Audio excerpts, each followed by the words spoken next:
Hello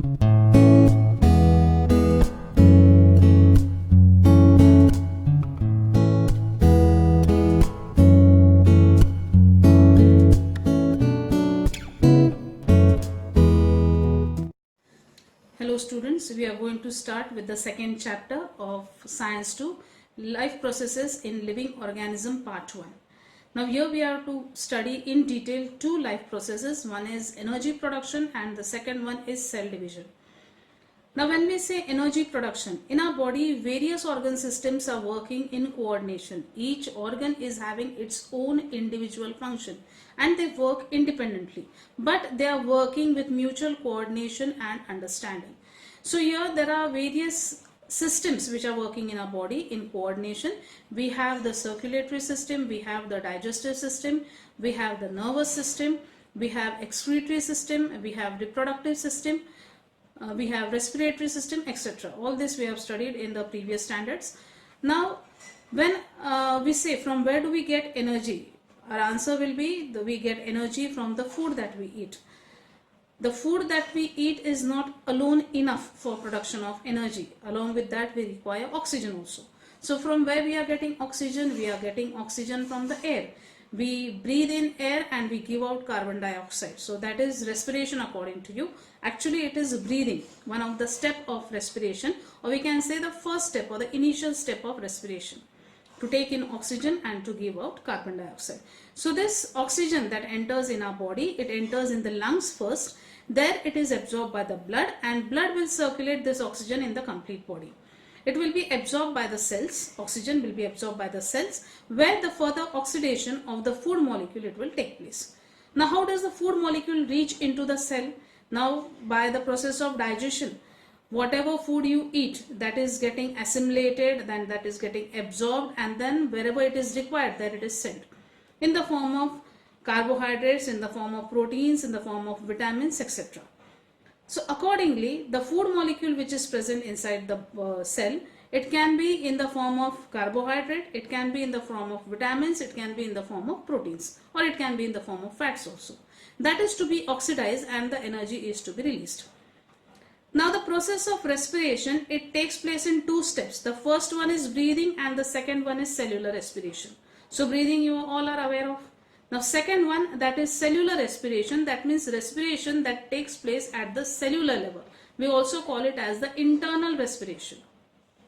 Now when we say at the cellular level, this respiration is also it occurs in two ways. One is aerobic, that means in presence of oxygen, and the second one is anaerobic, that means in absence of oxygen. So when we say in presence of oxygen, the normal respiration that occurs in our body, that we are taking in oxygen, we are giving out carbon dioxide, oxygen is absorbed and that is to be utilized for oxidation of the food in the cell. So this oxygen which is absorbed, that will help in oxidation of the food. Now aerobic respiration that we carry out, it takes place in three steps. The first one is glycolysis. As the word goes, glyco means glucose, lysis means breaking of the glucose molecule, that is glycolysis. Now glucose is 6 carbon molecule. This 6 carbon molecule is broken into 3 carbon molecule of pyruvic acid. Pyruvic acid is further converted into acetyl coenzyme A. This much conversion it takes place in cytoplasm of the cell. I repeat, first one, breaking of the glucose molecule, 6 carbon molecule of glucose is converted into 3 carbon molecule of pyruvic acid, that is further converted into acetyl coenzyme A. This acetyl coenzyme A, formation of acetyl coenzyme A, this much process it is taking place in the cytoplasm. Along with that, water and carbon dioxide are also formed. The second step after glycolysis is Tca cycle, tricarboxylic acid cycle. In this tricarboxylic acid cycle, the acetyl coenzyme A that was formed in the first step, it enters into the mitochondria. Mitochondria is the cell organelle. It is also known as powerhouse of the cell. Naturally, this is the site of cellular respiration where the energy is to be released. So, in mitochondria, this acetyl coenzyme A will be converted now into the energy molecule. So as soon as it enters, chain of reaction starts. This acetyl coenzyme A is converted into carbon dioxide and water with release of energy, and another two enzyme molecules are formed, that is NADH2 and FADH2. Now NADH2 means nicotinamide adenine dinucleotide, and FADH2 means flavin adenine dinucleotide. Both these are enzyme molecules which are very important during the cellular respiration. So in the second step we get NADH2, FADH2 along with carbon dioxide and water. Now this NADH2 and FADH2 which are formed in the second step of cellular respiration, aerobic respiration, they enter into the third step, that is electron transfer chain reaction, ETC reaction. It is again, as the name suggests, it is a continuous reaction of various things which are produced in the second step, especially NADH2 and FADH2. NADH2 releases 3 ATP molecules while FADH2 releases 2 ATP molecules along with carbon dioxide and water, and again the chain reaction as it continues, again ATP molecules are released. So in aerobic respiration, through these 3 steps, the glucose molecule is getting completely oxidized with release of carbon dioxide and water as the byproduct, and energy is also released in the form of ATP molecules. ATP is known as energy currency of the cell. In aerobic respiration, when we oxidize one glucose molecule, 38 ATP molecules are released. So we can imagine how much amount of energy is stored inside our body. So in aerobic respiration, it occurs in 3 steps. The first one is glycolysis, the second one is tricarboxylic acid cycle, and the third one is electron transfer chain reaction. In these 3 steps, aerobic respiration it takes place. Now this was in presence of oxygen. What if there is no oxygen, or if it is if there is less supply of oxygen, or if there is insufficient supply of oxygen, what will happen? So in such condition, anaerobic respiration it takes place. Now where does this anaerobic respiration takes place? It takes place in case of some microorganisms. Some microorganisms like bacteria, they don't require oxygen. So they carry out respiration in absence of oxygen, that means anaerobic respiration. Example, fermentation of food. For example, when we prepare the batter for idlis or dhoklas, there the fermentation is taking place. This is example of anaerobic respiration. Making of bread, example of anaerobic respiration.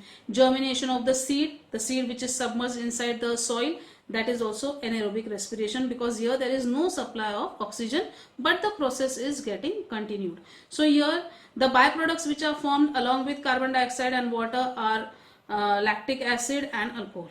So alcohol and carboxylic acids, these are the byproducts which are formed during the anaerobic respiration. So from this, here the amount of energy which is released as compared to aerobic respiration, the level of energy is very less. So in case of aerobic respiration, one glucose molecule releases 38 ATP molecules. So here it is only 2 ATP molecules are formed. So in human beings also we can witness this anaerobic respiration, especially an athlete when he runs, or when he is running too faster, or when he is carrying out any kind of rigorous exercise. At that time we feel very tired. That athlete feels very tired. The reason is muscle cells, they don't get enough and more amount of oxygen, so they carry out anaerobic respiration, which results in the formation of lactic acid. This lactic acid is byproduct of anaerobic respiration. The level of lactic acid increases in our body, that makes the athlete feel tired, or if we are on his place, we also feel tired. So the amount of energy generated by anaerobic respiration is very less as compared to aerobic respiration, but it can be also a energy generating process, as it is generating ATP molecule. Even if it is less, but it is generating ATP molecule. So in an absence of oxygen also respiration can take place.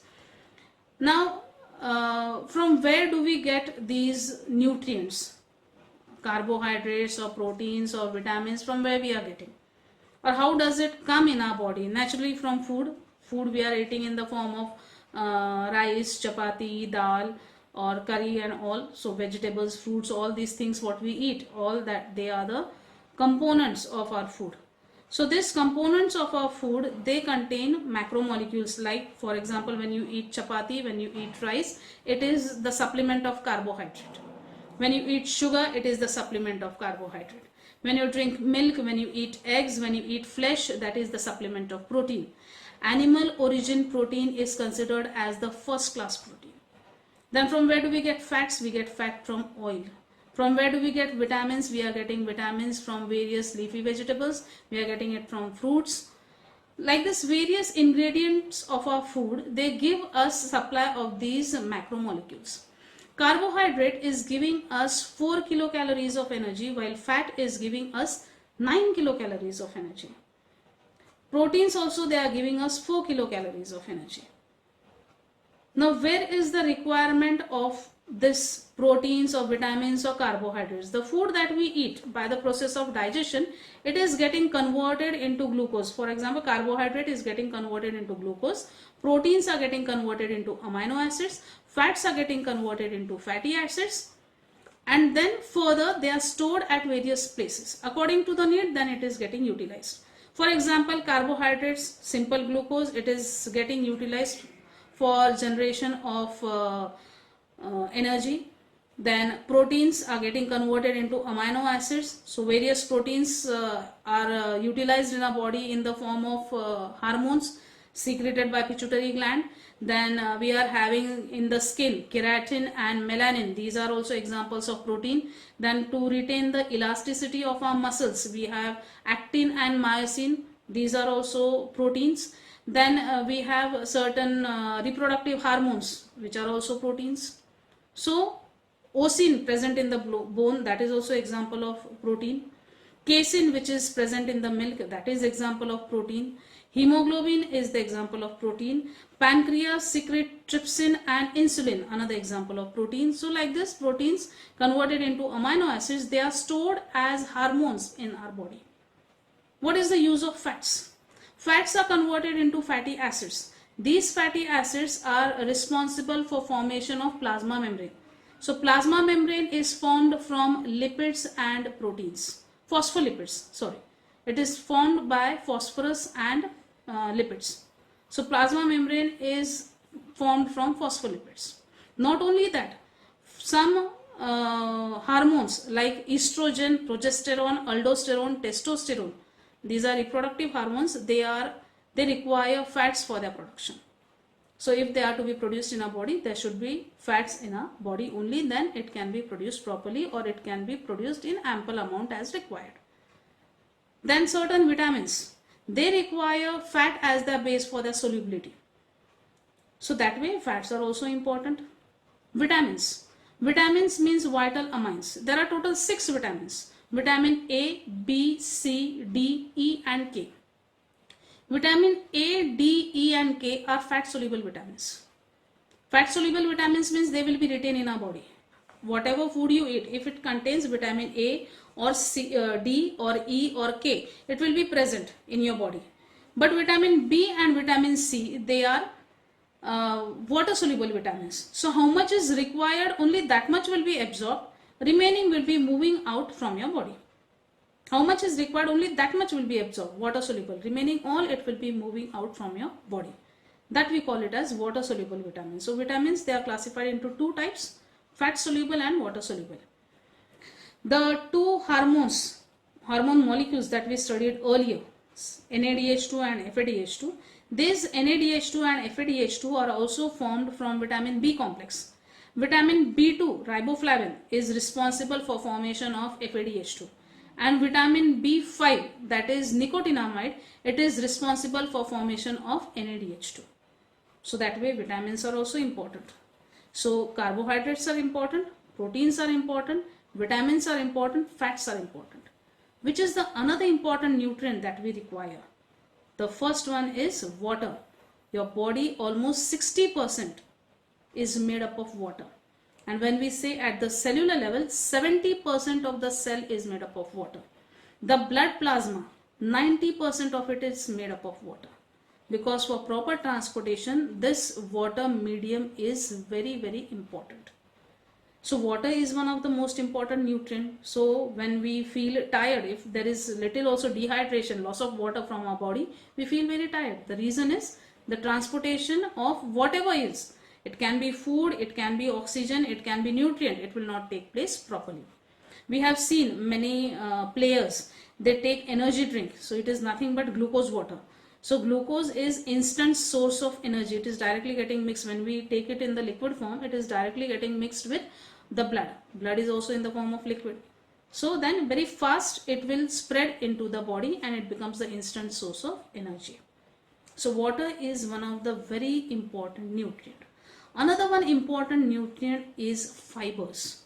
Now what are fibers? Fibers are the nutrients which are not getting digested in our body, but whatever undigested food is present in our body, that is removed with the help of these fibers. Then what is the source of fibers? Whatever leafy vegetables we eat, whatever fruits we eat, whatever cereals we eat, that contain fibers. You should have fiber rich food. So whatever food remains undigested, that is thrown out from the body with the help of these fibers. So the important nutrients required for your body are carbohydrates, proteins, vitamins, fats, minerals, water as well as fibers. So in this part we have completed how does respiration takes place in case of living organisms, or how is energy produced in case of living organisms. In the next lecture we will see how does cell division take place. Cell division is one of the important life process for sustaining the life on this earth. So next lecture we are going to see regarding cell division.